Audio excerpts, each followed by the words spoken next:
Hello, my beautiful people. It's going to be like a little bit of a podcast format. I'm just going to pour out my thoughts in regards to the state of the LEC. We have a lot of exciting things going on, and I think there's a lot to break down as well. So let's get to it. Celebrating the 2-0 win with the Roddy Sack. If you missed it, you missed something, very, very beautiful. We managed to beat Yankos.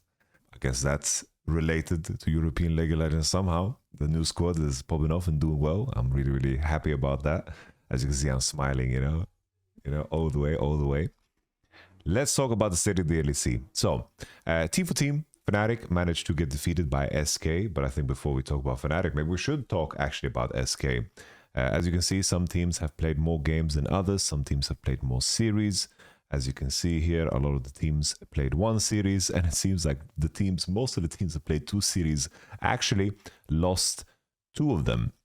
It might go to say, obviously it's a very small sample size, but prepping for two best of threes is very different than prepping for one best of three. And maybe that is a part of the question as to why Fnatic came so unprepared, I would say, against the SK Gaming. It was a kind of a hint of SK Gaming almost, getting underestimated heavily. But I have to say, SK, with their new additions, I think Kidui was very solid, but I think Bukada gave them a lot of consistency in how they made decisions. Somebody needs to, reveal the secret, because while I was in KC, I was not told the secret of the KC secret sauce in terms of how they find the next talent, because once again, Bukada, I didn't think that he was super, super impressive in KC. I felt like he was always kind of overreaching, overeager to play, and overly aggressive. But it seems like now on this team, he has the backup. I really, really liked his approach to the game. I think that he was very bold. I think that they were very assertive in their approach, and they called out the bullshit of Fnatic. And usually when it comes to, the lower end teams playing against the top three teams, usually what we see is that the solo laners get caught in the in-between, and that there is certain scenarios where you kind of just get out macroed because the super in jungle just moves quicker on the map. But I did feel like SK played very, very stable leading up to, of course, the objectives. I think game two, I think Fnatic just had a classic Fnatic draft, and that was definitely a game that SK Gaming should have lost. But everyone saw it, right? That play that Oscarinin did in that game two. Let me just pull it up as I talk over it. Fnatic versus SK Gaming, game two. Let's take a look at that moment, because I think it's too crazy not to show. This was a very, very terrible, terrible moment. Let me just show that real quick. Because this game state, of course, is giga winning for Fnatic. It goes without saying. They have Hourglass on Kaiser. There's no realistic way to kill her. And as they are 5k gold ahead, they managed to find a catch on Bukada as he's trying to avoid the Maokai ultimate. And Silas and Rakan collapse on him. Obviously, Fnatic from this position should just finish the Nashor. And they should, take it easy. They don't need to turn, but Oscarinin turns basically 2 screens away from his teammate. There is no threat currently on the people hitting Nashor, and that is, of course, the indicator for you to go. Fnatic here don't have any Kaiser ultimate. The wind wall denies upset damage. Oscarinin dies before anyone, pretty much comes. Look how low he drops. And that's it. Nice Q there through from GiantX to get the ult, and then he flashes onto Rakan, and then the cleanup, of course, from the Ahri, who gets so many resets in this situation, and the game explodes, and the game is over. So, although, SK showed a lot of signs of life, I can also highlight from Fnatic's side, they played Nafiri, didn't look too good. Varus, Yone aren't even though, I've seen Humanoid and Upset have decent games on these champs, they aren't necessarily the best champs that they play, right? But I do think that SK Gaming, they have cohesiveness. They have an identity in the game. They have, consistency surrounding the Drake objectives. And I do think that Bukada, is getting the backup, and they seem to be on the same page, which is a really, really good sign. I think already the little that we saw from this new SK lineup, I think in terms of where we have the rest of the league, I can easily see a scenario where SK make it into top 6. For those who don't know, top 6 teams advance to playoffs, and each and one of these best of threes matter super much because you only have a single round robin, you only play a team once, and SK starting off with a win against Fnatic is going to be so important, because now SK will battle in the head-to-head against BDS, Giants, Team Heretics, Rogue, and so forth to find and clinch that final spot in playoffs, because I think we can safely assume the Fnatic and G2 and KC are going to take 3, and then I think the middle of the pack is up for grabs. So really nice stuff from SK Gaming, super cool. Fnatic, on the other hand, I already mentioned a lot of it. The Naafiri, I think that people don't have a good understanding of Naafiri. Naafiri needs to have a mid laner that can sacrifice for him most of the time. You want to be playing with the likes of Ryze, the likes of Galio. I think Naafiri drafts function very similar to Kindred drafts. I think that when you have the enemy having like engaged tools that you can deny with W, and you have a mid laner that can sacrifice you to play Naafiri, you can win. But people are just trying to plug and play Naafiri as if it's OP in every scenario. But that, of course, is just, I do think Naafiri is very OP, but you can't just brute force it every game. And it's very clear when you have a good Naafiri against a bad Naafiri. And the Yone and so forth, and Oscarine in throwing, I don't think that we should raise any crazy alarm bells for Fnatic. I think that this is still just week 1. They had a solid series in the first day, against the likes of course, GX. So that's fine. I wouldn't be scared if you're a Fnatic fan. I know people out there are going to be like, I wish someone believed in me as much as Yamato believes in Fnatic. That's something I heard many times. Maybe I am delusional. Who knows? But I think that this SK series doesn't like make me think, oh, it's over for Fnatic. I think they are chilling. Okay, let's move on to, let's say, G2. G2, I think that very similar trend to what we saw in the first split. I want to highlight specifically the pick and bans. When it comes to their draft prep, when it's good, it's really good. G2 in the game 1, they had the Gwen and the Yone as prio. The enemy team went sent Aurora top, had a very AP heavy composition. This is very sloppy from Koi. I really don't like that, of course. And this is just a good read on, of course, the meta. The enemy picked Ezreal on 4 to take it away from Hansama, but Hansama Kaiser is a solid one too. So this is just G2 having a better draft across the board, in my opinion. And when it comes to, if they can get through the early game and they have solo laners that can fend for themselves, I think the G2's macro really stands out. I think in games where their solo laners are weaker than the opposition, like in this game, the set performance wasn't the greatest, and the Ahri didn't have that much to say, of course, in the mid game when it came to pushing sides, then I do think that G2's macro suffers a little bit more, and it's very clear. I think this Ahri Xin Zhao combo is something that is very cursed. We see this lose so often. I want to also take you back, of course, to KC losing game 3 against Team Liquid. It was also that Xin Zhao Ahri pairing that makes very little sense. I think they don't want to play on the same pacing.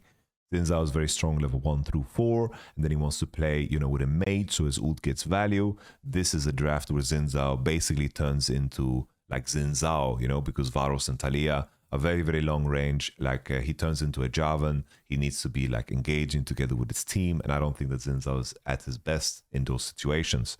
I think that he's very good where he can operate on that mid-range when he's the one having Talia on his team, Azir on his team, and he can be like that wall in between and get really a lot of value by staying in that in between. So this is just poor G2 prep. And then finally, once again, Koi with a blind pick Braum into Caitlyn, which is one of the worst picks ever, obviously, because Caitlyn pairs only with range supports that counter Braum in lane. I don't understand the obsession with Alvaro and his Braum. This is a terrible lock-in, and Zyra and Braum also very poor pairing.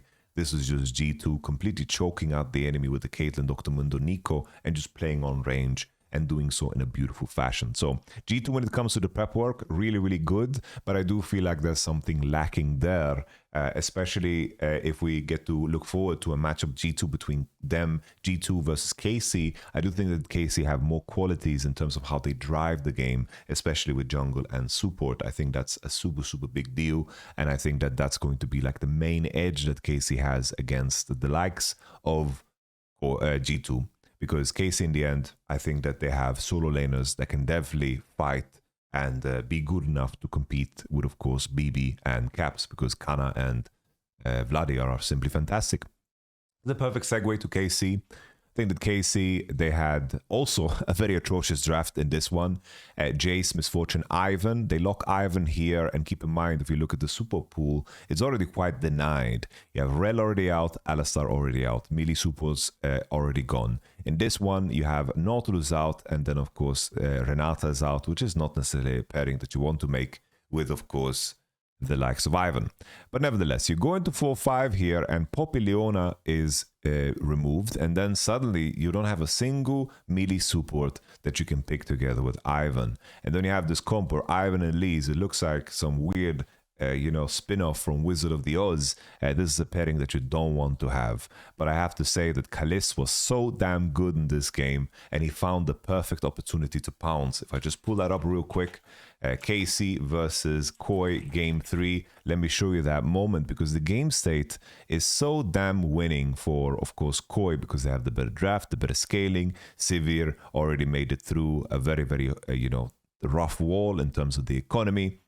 And there is, that gold advantage for Koi, and the items are coming through. It's going to be a moment in time where basically, I think it happens a little bit before this with Super Dies. Let me find a moment where he gets caught on mid-wave. I think it might be the death before this one. So this is such a nice angle here from Kalist, because it also highlights the biggest issue of Koi, is that they try to do too many things at once when they feel stressed to continue. I feel like like here, you just need to simplify. I don't know why we're hitting mid-turret while we are also hitting Atakan up here, basing on Rakan. We're all over the place, and Super is just completely lost on the map. Koi find new ways to throw games on the daily. So here, Kalist is like, oh, this guy has no flash. He flash E's just to get contact, to apply the red, and they find the collapse with Kana, which is super, super good. This is that moment where you kind of call it's the beginning of the end, because you kind of lose faith in the ability for Koi to finish out. I still think the game state is quite solid here, quite fine. KC just have the Atakan still, and that's something that they want to leverage, of course. They want to leverage it to potential national, potential fight. But take a look at this fight that Koi end up taking. They managed to avoid the Atakan window, but let's take a look at this fight that Koi managed to decide to take. This is an engage that is pretty solid from Alvaro. Gets contact on 2 very important champions. Anyone is important to kill, because, a kill is a kill.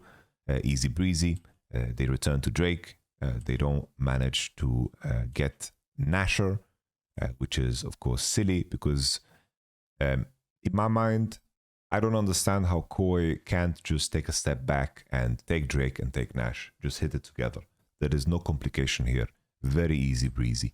Koi do this thing where they are 2-man taking it. Kana was looking for a steal, and then you have 3 people walking towards Nash. And then it got awkward because Yike is here. They could potentially smite. And look how much time Koi wasted. If you take a look at the death time, as Kalista and Vladi were dead for 45 seconds, and you could only secure Dragon when you could potentially win the game, that is simply ridiculous. Let's take a look at this fight as a follow-up, because if you just look at the structure of Koi, it's absolutely nuts. Take a look at this. So Georgia Pune is walking on some awkward flank. Obviously, he is a very tanky Victor with the Rod of Ages and the Hourglass. So he's tanky, but definitely on the tankier end. But this is an angle where he gets contact with Vladi, which is perfectly fine so far. All you need to do in this spot, right, is make sure that the enemy is pushed out of the Dick Bush, because currently the fight has already won. They already pushed out. But as you can see here on this position that Kalist and Kana is on, if you funnel yourself through that, you're going to lose, because this is, of course, a very, very hard choke to get through. But take a look now how Koi play. They funnel through the cancellation from Yike on the route on Rakan. Super nice. So you have no Rakan spell, but still they feel the need to continue. Ivan is beating the shit out of them, and they funnel themselves through this hole. Now these two are backing out, and Mirwin goes in. Super tries to loop around. He has no way of playing this fight. In all honesty, all you need to do is push them out of this bush and then hold position.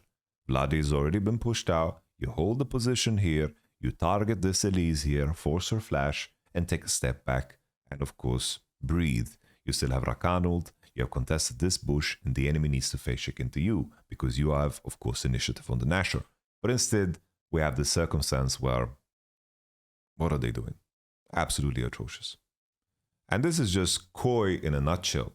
I am extremely disappointed with Koi because they as a team, they have not progressed at all. I was very hopeful for their potential progression from last year, and then they made an on-paper upgrade with the mid lane, but their mid to late game still remains the same. There is zero improvement, and to the point where there's also stagnation. The best part of Koi in terms of how they play the early game with Alvaro and Elioya is not there. It just simply isn't there. We also don't get to see the mirroring creativity. So what is the redeeming qualities of Koi right now? They sometimes when games are very easy to close out, they are capable of doing so because they can get some leads. Like they took a game against, KC. They took a game against, of course, G2 too. But I feel like any team that takes a step back and waits and manages to find a semi-decent draft is going to, over time, win against Koi if they have enough of a macro ability. And that to me is, a terrible sign. If it was just that thing now, if this was the beginning of the Koi journey, I'd be like, okay, they can solve this. I believe they can fix this. There's some good qualities, redeeming qualities there because early game is difficult, getting leads is difficult. But I am getting extremely frustrated watching Koi throwing games after games after games. They don't understand how to play position. They don't understand what areas matter. They always get baited into doing very dumb shit. And this happened against Team Heretics last bit. It happened against Casey, last year. It happened against, many teams, many times you could make a montage of how much Koi throws, but this is definitely one of the most egregious ones because now Jojo Pune takes the plant over the wall and kind of just bops him. Like in terms of how they played, everyone just goes in one by one to die. And Supa, just take a look at Supa this entire fight. How does he play this fight? He just walks back and forth. He walks back and forth, finally gets the hit, and then he goes out again. I guess it's just completely atrocious. And Casey on the other side, the main thing that I wanted to hammer home with Casey is that them being competitive against Koi here, I don't really care about. Because obviously it's very clear that they are testing and working on new stuff. What was the main thing that was a potential weakness for Casey is that they had, a little bit too little gas in the tank. They ended up doing these Draven blinds deeper into series, and they tried to do these all-in drafts, and it didn't look too good. But here, Casey, plain and simple, they drop a Silas, a Lilia, come back for, of course, Mr. Bombastic. Melee champions is not something that, Vlade played super much. And then the same thing here, he drops an Akali. He went to, of course, the tournament that is first stand, saw Zeka playing Akali and Silas and popping off. He said, I'm going to add this to my repertoire, which I think is super cool. This is what Casey should do in their position. They should do things that make them grow. They understand that everyone's coming after them and studying them and trying to recognize their flaws. And Casey is doing the same thing to themselves. When you're at the top, you need to study yourself as much as your opponent do, because you need to stay steps ahead. So I think that's super cool from Casey's side. I think that Kalist had a fucking phenomenal series. I really like Kalist in this series, especially that MF game was just tremendous. And Kana, playing all the Kana classics, business as usual for him. But there's that. Casey and Koi covered. Let's talk about GX. GX, not so sure what to say. I feel like there's very little redeeming qualities about GX. I think that a lot of the top laners that got praised last split early on, they, plain and simple, were hidden because the meta was very simple. You could just pick a Santa and lane swap and so forth. Jackson lane swap. It was very easy to be top last split. I think Lot looks worse than the other players in the top lane right now. I think that Jackie's kind of lost his sting too. And in terms of how GX drive the map, they just inherited the issues that SK had with Isma and now with GX. So I don't know what to add about GX. I am not hopeful about their progression at all. I think Noah doesn't show enough teeth here. Like he was a small fish in a big pond in Fnatic, even though there was a clear indication of skill. But it seems like now he's just a small fish in a small pond too. where in reality this should be the team that he steps on on big time. But I think that beyond like some mechanical moments, I don't think there is any team cohesion here for GX. And the irony, of course, is that Gilotto did, of course, call out that G2 is not making it to the World Championship. And just take a look at the GiantX match history ever since that happened. So that interview happened after they beat KC and they were 3-0 in week 1. They have won a grand total of 4 games since, and 3 of them against Team Heretics.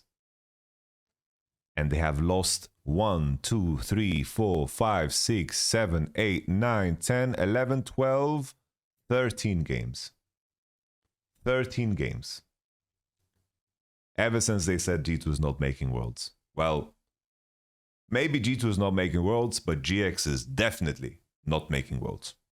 The last interesting team, I guess, that we can talk about is, of course, Vitality. I think Vitality, you know, with Nisqy, I think Nisqy looks a little bit green, all right? It looks a little bit green, which is to be expected. In terms of how he executes mechanically and so forth, he's very, very inexperienced. But I have to say, Vitality, the main thing that stands out to me is just their solo laners. GiantX and Naknako, I think that they are, you know, they are top caliber. I'm really, really excited to see their progression because I think that's, if anything, what Nisqy offers is that it allows them to play their game, right? Hilly can be very demanding and he is a player that wants to play a certain way and you need to buy into that. And this allows Vitality to, of course, explore, you know, how, of course, GiantX wants to play, how Naknako wants to play. And I think that's a very interesting concept because I think that this was a decent showing from both of them. I think Vitality, especially, you know, with the mid-table here, what we have in terms of the matchups, knowing how chaotic Koi is and GX is, there is opportunity for teams like Vitality and SK and BDS to maybe, you know, make it to the end game, right? Koi, even though on paper I thought, oh, this should be potentially top 4. What we saw so far, I don't know, man. I don't know. I am concerned, you know. I think that Koi still should be able to break it into top 6 and make playoffs. But I do think there's a lot of opportunity for the weaker teams to cause some damage. I think Team Heretics, I think they're very similar to last split. They are just the type of team to pick a lot of champions. The scale and the way they play is often connected to just, let's just kind of sit tight, not make any mistakes, and the games will be given to us type playstyle. And Team Heretics just seem aware of what their skill level is at, and I don't think that Team Heretics has any ambition to be a disruptor in this league, which I think is sad. I think that every team should be structured in a way where there is some kind of potential in the right moment, in the right condition for you to be able to win. That's the philosophy we put behind, of course, the Roddy Sack roster, that, you know, we want, if things go right, for us to, you know, be able to break out and, you know, have players that can compete, you know. Rogue, I think Rogue is hopeless. I think I don't even want to waste my breath on them. I think they are insanely, you know, just sad to watch. This LeBlanc game, they were so far ahead and they had, you know, no ambition to win at all. Let me show you this BDS Rogue game, game 3. Just some moments where it's so clear that they just don't want to win. I think it was on Rift Herald, maybe on Grubs, here as example, okay? Look at this, okay? You have Volibear, Ashe, Pantheon, LeBlanc against a level 5 Karma. You have level 6 Braum. You are so strong here. Why are they running? So Relevant flashes out here, okay? Flashes out. Larson is here.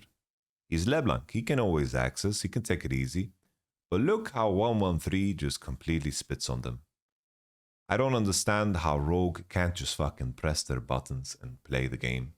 You have Braum E, drop your ult, do something, you know? Do something.